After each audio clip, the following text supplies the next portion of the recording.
नमस्कार, अलगधारमा स्वागत छ। म कृष्ण तिमल सिन्हा। अहिले सम्पूर्ण मानव सभ्यता पार लगाउनै नसकिने कोरोना सङ्कटसँग जुधिराखेको छ।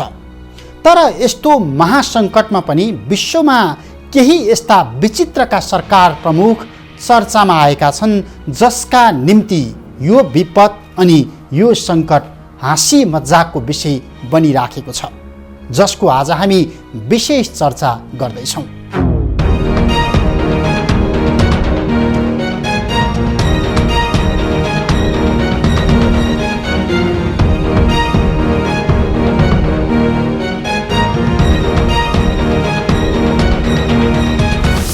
यस्तो सङ्कटको बेला ह्यान्स एन्डरसनले लेखेको कथा बादशाहको नयाँ लुगा धेरैले सम्झिने गर्छन्। लुगाका ज्यादै शौखिन ती बादशाह जो राज्यकोषको सबैजसो पैसा पोसाकमा खर्चिन्थे, तर इमान्दार अनि वफादार मन्त्रीलाई हुकुम तामेली गर्ने तिनै बादशाह अन्ततः नामी 2 जना बुनकर ठगका कारण नाङ्गो बनेर सहर परिक्रमा गर्न पुगे। कतै कोरोना सङ्कटले शासकहरूलाई यसै गरी नाङ्गे झार बनाएर सिधाइराखेको त छैन, किनकि डोनाल्ड ट्रम्प, नरेन्द्र मोदीदेखि हाम्रा प्रधानमन्त्री केपी शर्मा ओलीका भनाइ अनि गराइमा पनि यस्तै समस्या दोहोरिराखेको छ। कोरोना सङ्कटमा विचित्रका सरकार प्रमुख, प्रधानमन्त्रीको भद्दा मजाक श्रृङ्खला, सरकार नाङ्गिरहने, सिङ्गो देश ताली ठोकिरहने।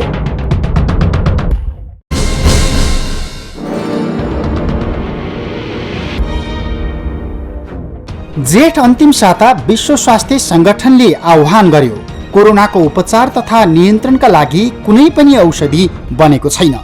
त्यसैले यो अथवा त्यो कुनै पनि प्रमाणित नभएका औषधि सेवन हानिकारक हुन्छ। तर त्यति बेला अमेरिकाका राष्ट्रपति डोनाल्ड ट्रम्पले क्लोरोक्विन र हाइड्रोक्सी क्लोरोक्विन उपयोगी हुने बताउँदै नियमित सेवन गरिराखेको तथ्य बाहिर आयो। तर विश्व स्वास्थ्य सङ्गठनले सचेत पारेपछि ट्रम्पले त्यो औषधिको सेवन तत्काल बन्द पनि गरे। जहाँ अहिलेसम्म विश्वमै धेरै मानिसको मृत्यु भएको छ र सबैभन्दा बढी कोरोना सङ्क्रमित पनि अमेरिकामै देखिएका छन्। तर यस्तो कठिन समयमा पनि ट्रम्पमा कुनै गम्भीरता देखिएको छैन। यो मुलुक सञ्चालन गर्ने नेतृत्व गलत हुँदाको परिणाम हो। जहाँ अर्थात् त्यही अमेरिकामा यही साता भाइरसको सङ्क्रमणबाट जोगिन प्रयोग हुने सेनिटाइजर सेवन गर्दा थप 3 जनाको मृत्यु भएको छ।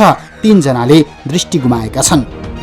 अमेरिकामै कोरोना कहरकै बीचमा ओखतीका रूपमा दाँत माझ्ने मञ्जन समेत बिक्री भएको समाचार आयो। पछि प्रहरीले त्यसलाई नियन्त्रणमा लियो।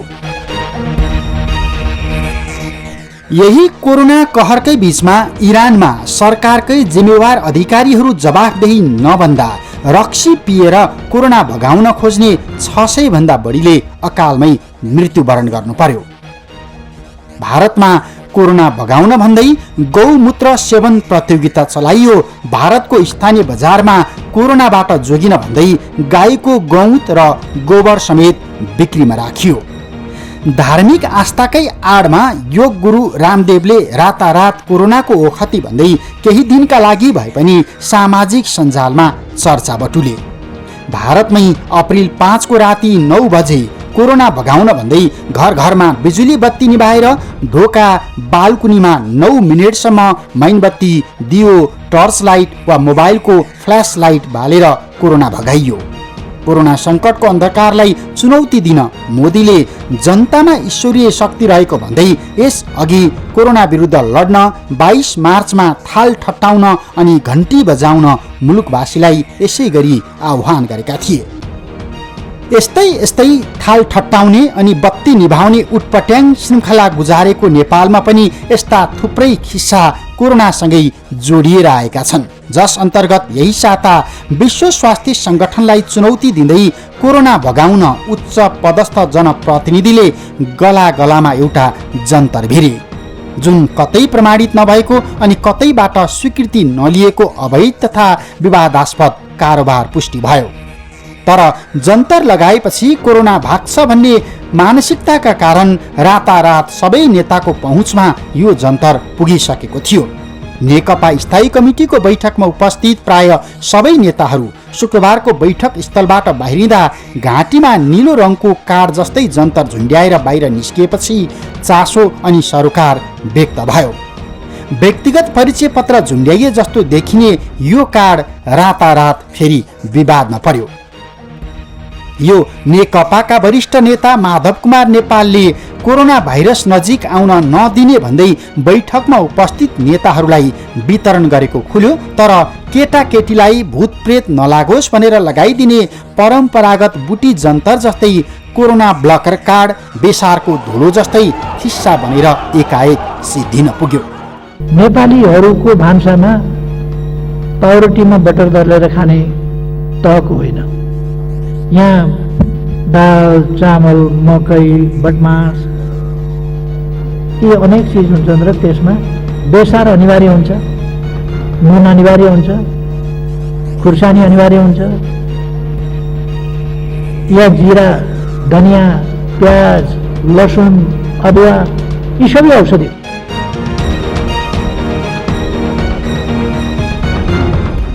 जापान, हङकङ, चीन, कोरिया, भियतनाम अनि अरबका केही देशमा प्रयोगमा आएको अनि प्रतिबन्ध लागेको भनिएको यो कार्डमा भुइँ, टेबुल आदि सफा गर्न प्रयोग हुने हानिकारक क्लोरिन डाइअक्साइड राखिएको अनि यसले आँखा, छाला र श्वास प्रश्वासमा गम्भीर असर सिर्जना गर्ने प्रतिक्रिया आइसकेपछि बल्ल स्वास्थ्य मन्त्रालयले यो विषयमा मुख खोल्यो।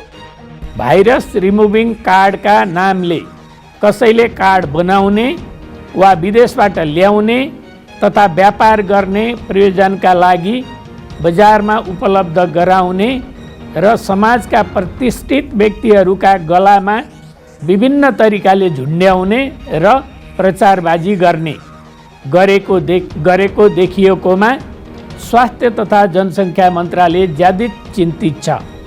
त्यस किसिमका कुनै पनि कार्डहरूलाई नेपाल सरकारले स्वीकृति दिएको छैन। त्यस किसिमका कार्डमा प्रयोग भएका भनिएका रसायनहरूले मुटु, फोक्सो, कलेजो लगायतका अङ्गहरूमा असर गरी स्वास्थ्यमा गम्भीर समस्या उत्पन्न गर्दछ। वैज्ञानिक पुष्टि र अनुसन्धान बिना यी र यस्ता विवादपूर्ण घटनाक्रममा यो बीचमा स्वयं नेपालका प्रधानमन्त्री केपी शर्मा ओली धेरै पटक तानिसकेका छन्। सुरुमा प्रधानमन्त्री ओलीले आँखाबाट पनि कोरोना सर्छ, त्यसैले चस्मा लगाउनुपर्छ भने लगत्तै चिकित्सकहरूले प्रधानमन्त्रीको अभिव्यक्तिको खण्डन गर्नु परेको थियो। विश्व स्वास्थ्य सङ्गठनको मापदण्ड अनुसारको तयारी गर्न नसकेको सरकारको नेतृत्व गरिराखेका प्रधानमन्त्री ओलीले पुनः तातो पानीले हात मुख धुनुपर्छ भन्दै सल्लाह दिए। त्यसको पनि चौतर्फी आलोचना भयो। भाइरस छ भने पनि तातो पानीले हात धुने बित्तिकै त्यो भाइरस चाहिँ नि त्यसको बाहिरी लेयरको बोसो पग्लिएपछि त्यो त निर्जीव हो, त्यो समाप्त हुन्छ। त्यो मर्ने होइन, त्यसको जुन जीव तत्त्वको रूपमा चाहिँ त्यो बोसीय तत्त्व, बाहिरी लेयरको बोसीय तत्त्वले चाहिँ उपद्रव मचाउन सक्थ्यो, त्यो समाप्त हुन्छ। म साथीहरूलाई भन्न चाहन्छु, मास्क मात्रै लगाएर पर्याप्त हुँदैन, मास्क नभई चस्मा पनि लगाउनुहोस्। सबभन्दा बढी छिटो सर्ने मुखबाट, त्यसपछि दोस्रो आँखाबाट सर्छ, त्यसपछि मात्रै नाकबाट सर्छ। आँखाबाट झन् छिटो सर्छ। त्यसकारण चस्मा भरसक लगाउनु वाञ्छनीय हुन्छ। विज्ञता र सरोकार भएका व्यक्ति मार्फत जनमानसमा सकारात्मक रूपमा लैजान सकिने यस्ता विषयमा आफै विज्ञ बन्न खोज्दा धेरै पटक यसै गरी विवादमा परेका प्रधानमन्त्री ओलीले प्रतिनिधि सभाको रोस्ट्रममा उभिएर पुनः कोरोनालाई मामुली रुगाखोकी जस्तै विश्लेषण गर्दै हाक्छ्यौँ गर्ने, तातो पानी खाने निको भइहाल्छ नि भन्दै कोरोनालाई हाँसी मजाकको विषय बनाएपछि फेरि आलोचना खेप्नु पर्यो। अब कोरोनाले छोयो भन्ने बित्तिकै मर्छु, अब गएँ म भन्ठानु भनेदेखि त बाँच्न गाह्रो हुन्छ। कोरोना भनेको एउटा रुगाखोकी जस्तो लागिहाल्यो भने हाछ्यौँ साछ्यौँ गर्नुपर्छ, तातो पानी खानुपर्छ, उडाइदिनुपर्छ। जति बेला सडकमा सरकारले खर्च गरेको राज्य कोषको 10-12 अरब रुपियाँ पारदर्शी रूपमा हिसाब किताब बाहिर ल्याउनुपर्छ भन्ने माग उठिराखेको थियो। तर त्यसलाई पुनः बेवास्ता गर्दै प्रधानमन्त्रीले एकाएक कोरोना कहरकै बेला पुनः बेसार काण्ड मचाइदिए। यसले शारीरिक बिरामी मात्रै होइन, मानसिक बिमारी पनि, त्रासको स्थिति पनि, जसले गर्दाखेरि मानिसहरू डिप्रेसनमा जाने, डिप्रेसनको एउटा अनेक लक्षणहरू हुन्छन् डिप्रेसनका, त्यो लक्षणमध्ये एउटा लक्षण हो मरुमरु लाग्ने। एउटा डिप्रेसनको लक्षण हुन्छ मरुमरु लाग्ने। त्यो डिप्रेसनको लक्षणबाट मानिसहरूले आत्महत्या गर्छन्। सधैँ मान्छेले आत्महत्या गर्न सक्दैन। तथापि विज्ञहरू भनिराखेका छन् आयुर्वेद हाम्रो परम्परा मात्र होइन, यो परम्परागत विज्ञान पनि हो। त्यसैले कोरोनासँग जुझ्न आयुर्वेदिक पद्धति अपनाउनु वैज्ञानिक हुन्छ। तर प्रधानमन्त्रीले भने जस्तै बेसार पानी खाँदैमा कोरोना भाग्छ भन्ने आधार कतै छैन। यसअघि वैशाख 1 गते प्रधानमन्त्री केपी शर्मा ओलीले देशवासीका नाममा सम्बोधन गर्दै अहिलेसम्म संक्रमितको अवस्था सामान्य रहनु र कसैको पनि मृत्यु नहुनुलाई हाम्रा प्रयासको सफलताको रूपमा लिन सकिन्छ। हो, अहिले संक्रमणको आशंका गरिएका व्यक्तिहरूको जति परीक्षण भइरहेको छ पर्याप्त छैन। अहिलेसम्म हामीले प्रति 10 लाख जनसङ्ख्यामा 152 को परीक्षण गरेका छौँ। संक्रमण मुक्त स्थितिको सुनिश्चितताको लागि यस परीक्षणको दायरालाई निरन्तर बढाउँदै लगिनेछ। तर हामी भएका राम्रा काम आफसे आफ वा संयोगले मात्रै भएका हुन् भनेर पनि नसोचौँ। भनिन्छ अनिकालमा घरभित्रका भाँडाहरू बज्न थाल्छन्, तर त्यसलाई रडाको मचिएको ठान्नु गलत हुन्छ। मन आत्तिएको भत्किएको बेला गर्नेले गरेन कि भन्ने मनमा पैदा हुन सक्छ। अन्यल र भ्रममा पर्ने या विचलित हुने होइन, मन बलियो बनाउन आवश्यक छ। भनिन्छ अनिकालमा घरभित्रका भाँडाहरू बज्न थाल्छन्, तर त्यसलाई रडाको मचिएको ठान्नु भुल हुन्छ। मन आत्तिएको भत्किएको बेला गर्नेले गरेन कि भन्ने आशंका मनमा पैदा हुन सक्छ। गरेको पुगेन कि भन्ने लाग्न सक्छ। अझ छिटो, अझ राम्रो र तत्काल परिणाम आउने गरी काम गरिदियो हुन्थ्यो भन्ने लाग्न सक्छ। तर अन्यल र भ्रममा पर्ने या विचलित हुने होइन, मन बलियो बनाउनु आवश्यक छ। जति बेला कोरोना संक्रमण विरुद्ध आवश्यक स्वास्थ्य सामग्री खरिद विवादमा सरकार फसिराखेको थियो, तर यस विषयमा प्रधानमन्त्रीले जवाफ दिन आवश्यक ठानेनन्, उल्टै त्यसको प्रतिवाद गरिराखे। कोबाट सञ्चालित छ, ओम्नी ग्रुप भनेरको छ, त्यत्तिकै बोलेको छ, कहिले के भनेर बोलेको छ, कहिले विशाल ग्रुपसँगको साँठगाँठबाट भन्ने कुराहरू गरेको छ। यस्तो कुराहरू हामी सांसद जस्तो जनप्रतिनिधिहरू जस्तोले बोल्दाखेरि अलिक तथ्य प्रमाणका आधारमा बोल्नु वाञ्छनीय हुन्छ। यस्तै चैत 29 गते प्रधानमन्त्री केपी शर्मा ओलीले यस्तै भ्रम सिर्जना गर्ने अभिव्यक्ति सातै प्रदेशका मुख्यमन्त्रीहरूसँग भिडियो बैठकमा व्यक्त गरेका थिए। ब्रिफिङ लिने क्रममा प्रधानमन्त्री ओलीले गरेको टिप्पणी त्यो भाइरस भनेको निर्जीव तत्त्व हो। त्यो निर्जीव तत्त्वमा जुन बोसीय अर्थात् बोसो जस्तो जुन फ्याक्टिए तत्त्व हुन्छ, त्यसले त्यो भाइरसलाई एउटा जीवित तत्त्वका रूपमा सक्रिय गराइदिन्छ। त्यसकारण तातो पानीको बाफ लिने, तातो पानी खाने, चिसोमा बढी जोड नदिने, आइसक्रिम जस्ता कुरा नखाने विधि ठुलो हो। यो पनि हाँसी मजाकको विषय बन्यो। कोरोना भाइरसको महामारीका बेला प्रधानमन्त्रीको पदमा बसेर हल्का र आफ्नो विज्ञता नभएको विषयमा टीका टिप्पणी गर्नु अघि एकजना धर्मगुरु मार्फत सत्तारूढ नेपाल कम्युनिस्ट पार्टीका सांसद प्रेम प्रसाद तुलाचनले बालुवाटारमा पुर्याएका उच्च हिमाली भेगमा पाइने भनिएको महका विषयमा समेत प्रधानमन्त्री ओलीले समय खर्चिएको पुष्टि भयो। मह खाएमा कोरोना भाइरस संक्रमित निको हुन्छन् भन्ने एक धर्मगुरुको सिफारिसपछि मह परीक्षण समेत गराइएको थियो। यो सांसद तुलाचनले संघीय संसदमै बोलेको रेकर्ड छ। उपचारको लागि एउटा प्राकृतिक मह चाहिँ परीक्षण गर्न दिएको थिए। 1 महिना पुगिसक्यो। सभामुख महोदय, स्वास्थ्य मन्त्रीज्यूबाट अहिलेसम्म ध्यान नपुगेको कारण अहिलेसम्म त्यसको रिजल्ट आउन सकेको छैन। म अत्यन्तै दुखित छु। त्यसको प्रतीक्षामा हामी बसिरहेका छौँ। यो छिटोभन्दा छिटो यसको रिजल्ट आएर यदि त्यो सफल भएको खण्डमा, त्यसले उपचारमा सफल हुने आएको खण्डमा देशभरिमा अहिले 9 अरब 85 करोड रुपियाँ खर्च भइसकेको अवस्थामा त्यो चाहिँ 5 लाख रुपियाँको मह खरिद गरेर देशवासीमा जति सङ्क्रमित छन् तिनीहरूलाई खुवाउन सकेको खण्डमा समृद्ध यी बजेटहरू चाहिँ यसरी दुरुपयोग हुने थिएन। केही महिनादेखि संसारभरि कोरोना भाइरसको महामारी छ। अहिलेसम्म सौरारोग विशेषज्ञ, भाइरोलोजिस्ट लगायत कसैले पनि कोरोना भाइरसले के गर्यो भने यसको प्रभाव कम हुन्छ भन्ने मेसो समेत पाउन सकेका छैनन्। संसारका 101 वैज्ञानिक कोरोना विरुद्धको खोप बनाउन लागिराखेका छन्।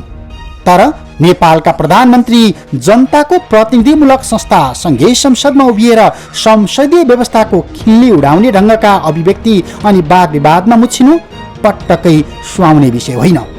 यो म जे बोल्छु त्यही मात्र सत्य हो, बाँकी सारा जगत मिथ्या हो भन्ने अहम र भ्रमको उपज मात्रै हो। यसले कोरोना संक्रमितको मनोबल बढेको छैन, बरु उल्टै संसदीय व्यवस्था अनि पद्धतिको उपहास भइराखेको छ। हाम्रो रोग प्रतिरोधात्मक क्षमता बढी छ भनेर कसले भन्यो? नेपालमा मृत्यु हुनेको सङ्ख्या कम छ भन्ने उमेर समूहको आधारमा मृत्यु भएको विश्वव्यापी सङ्ख्यासँग दाँचेर हेर्नु भएको छ। नेपालीको प्रतिरोध क्षमता राम्रो छ भनेर कसले भन्यो भनेर भर्खरै सुन्नुभयो नि, मैले भनेको त्यो त मैले भने।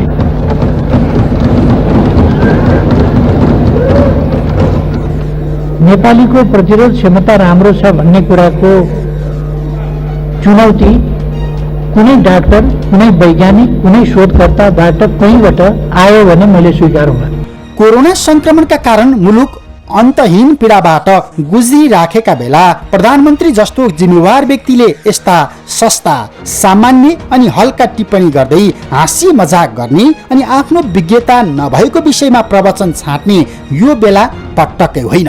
यी र यस्ता धारणाले रोम जल्दा बाँसुरी बजाएर बस्ने शासक नेरोको झल्को दिइराखेको छ। किनकि प्रधानमन्त्री भनेको कुनै खास पार्टीको मात्र होइन, सिङ्गो देश अनि जनताको अनुहार हो। सरकार प्रमुख सबैको रोल मोडल बन्न सक्नुपर्छ। कोरोना सडक आन्दोलन, भ्रष्टाचार, लकडाउन लगायत सडकबाट उठिराखेका प्रश्नको जवाब सरकारले दिन सक्नुपर्छ। हिमाली हावा, यार्सा गुम्बा अनि बेसार पानीको प्रवचन विश्वव्यापी सङ्कटको बेला मात्र भद्दा मजाक हो। यसले जनतामा थप निराशा र आक्रोश पैदा गराएको छ।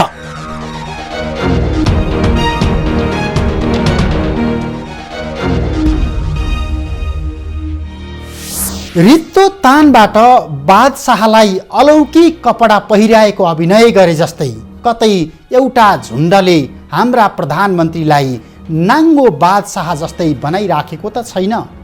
किनकि कार्यकारी प्रधानमन्त्री निरन्तर आलो काँचो अनि अपरिपक्व अभिव्यक्ति दिएर नाङ्गी राख्ने अनि वरिपरिका कसैले पनि निकम्मा अनि मूर्ख हुने डरले बादशाह नाङ्गी राखेको सत्य भन्ने हिम्मत नदेखाउने हो भने एन्डरसनको कथामा जस्तै एक दिन पुरै सहर कराउने छ, महाराज खै कहाँ छ नयाँ लुगा।